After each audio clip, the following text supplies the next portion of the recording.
Good evening, how are we all doing, ladies and gentlemen? This is a impromptu video going over the recent patch notes that were released last night from 27.9. This is the latest patch since the holiday time was with us. Since DE have been away, there has been no major change to the game since the inception of Railjack. So, this is an exciting time to see what the major changes they're looking to make, what they're focusing on, what they're wanting to do, and hopefully what will be leading towards the future content patches that we see in the future with Empyrean, and maybe give us an idea as to what they're planning on doing with it.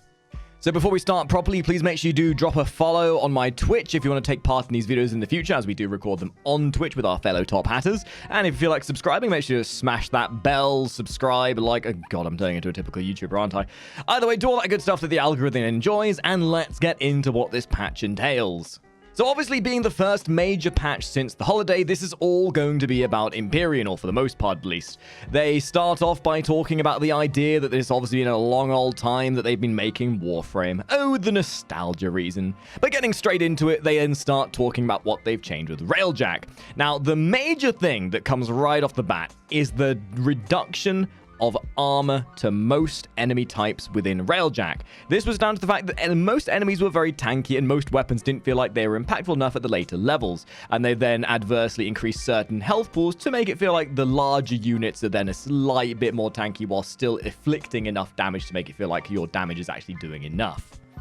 So with all fighter class ships, that's everything not including the carrier and the bombers for the most part, they've all had their armor reduced by half, and then a couple of them, including the flak, the tactics, and the cutter, have had their health pools increased slightly. This in turn is going to make the fighting feel a little bit more satisfying in my eyes.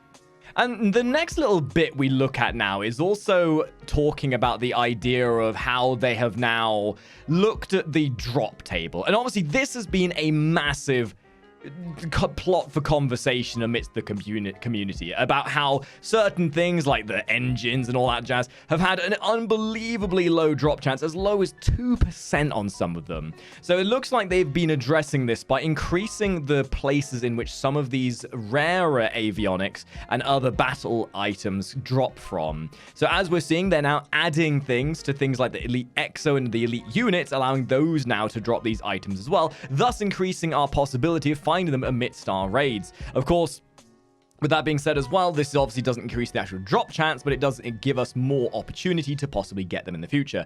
And honestly, this has probably been one of the most niggling sensations with this, is that the Empyrean is just basically one big separate island of grind, and everything you do here is a separate entity to everything else in Warframe. So when you get in there, you want that satisfaction that you have lots of little chances to get these items you want, which gives that satisfaction of reward for when you're doing something that doesn't really hold itself true to the main campaign, if you will, of Warframe.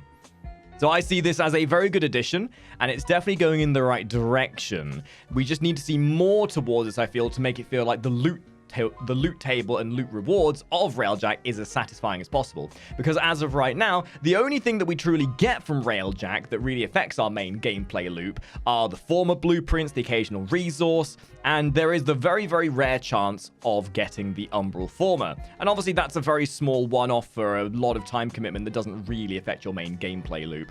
Now, of course, you do get the weapon rewards and all that other good stuff as well, but let's face it, once you've done the main gameplay loop, once you've gone through the star chart, got the weapons, you want as much of an excuse to come back and do this as possible. And when you have such low drop chances and lack of reward, that doesn't really incentivize the need to do it. So seeing that they're expanding the loot tables, and this might be then leading into future embellishments of other loot endorsements where we get loot in different manners, this is definitely looking like it's going in the right direction, and I do hope they continue on with this sort of mindset.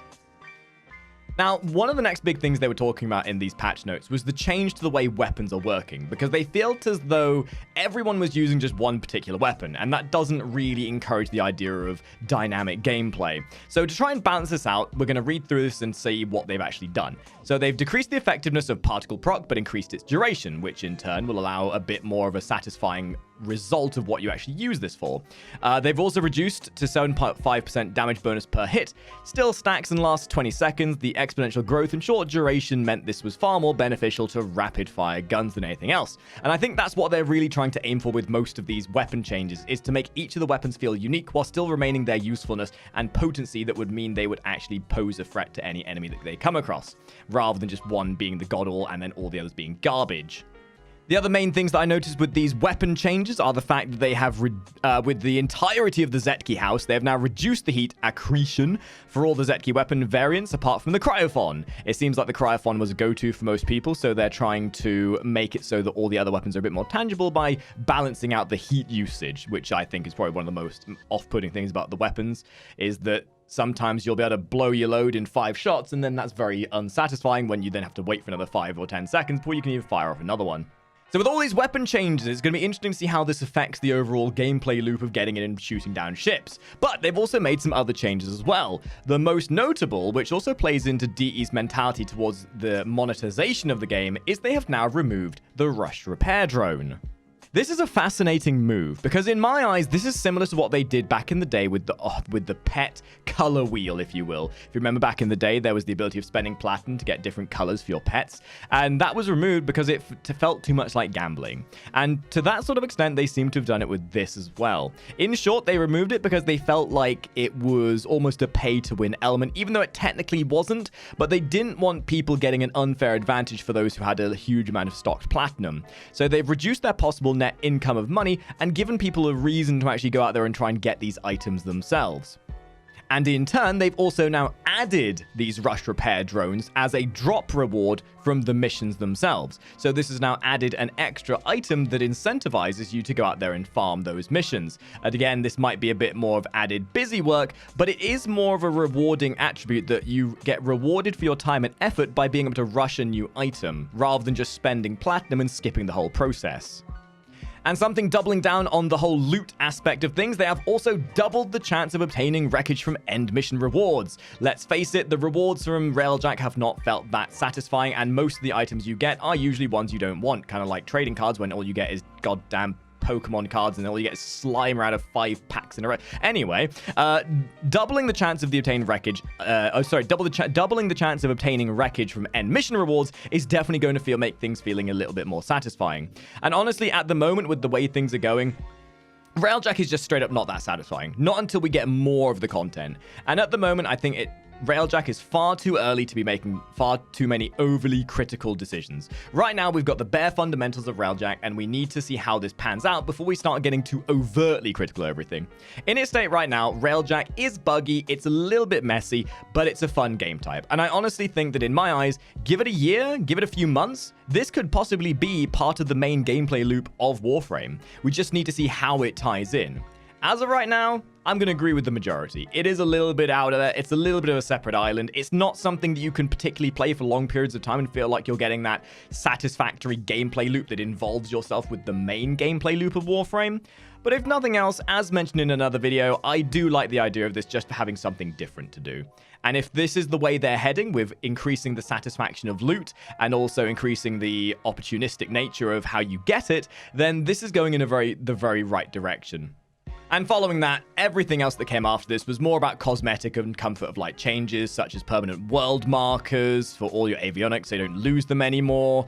Azerite resource pickups now reward 10 times as much Azerite. So again, comfort of life things that will increase the satisfaction and reward of playing the game, as we mentioned. And then a lot of cosmetic ideals with changing the overlay to make it look a bit more satisfying. If you want to look at all these other things, I will leave a link to this in the description. And honestly, I would recommend reading through these lower tier ones, as some of them are more about the initial gameplay loop. But honestly, this update being all about Railjack, I think realistically patch 27.9 is their way of saying, hey guys, look, we're back, we're making changes, we're listening to your feedback, and I think this is going to be where we're going to see what DE has planned for the future. I am going to use this video right now as a basis, and every time a patch notes comes out from now on, we are going to be looking at what has changed, where they're going, and what they're planning on doing. And I would like to hear your opinions in the comments down below as well, my dudes. As honestly, Warframe, I think, has never been better in terms of the type of content it offers. We just need to see the unification of Railjack. We need to see the unification of all the gameplay loops so that it all feels tangible and cyclical together rather than being all these separate islands, as that has been my least favorite element of all of this. Yes, Plains of Eidolon and Fortuna are great separate entities. Railjack is a great separate entity, but they are so separate that they just have no semblance of tying in with each other. So amidst all these lovely comfort of life changes, amidst all these changes towards Railjack, I can see things going in the right direction. But I want to know, how long do you guys think it's going to be before Railjack is going to be more, or at least more rewarding for a regular gameplay loop? Or do you think it even will? Do you think that DE will maybe just give up on it after having put this much time into it? We've already seen examples of how far this can go from the demonstration at TennoCon. We know that they have the intention of wanting big things for Railjack, but the question is, do they have the time and do they have the resources? Either way, with this developing story and all these patch notes, I'd love to know your opinion. So thank you very much for watching, and if you want to voice your own opinions, please let me know. We'll be doing another of these videos when the next patch notes comes out to see what has changed and what's coming along in the future. So thank you very much for watching, and I'll see all you Tap Hatters in the next video. Ta-ra!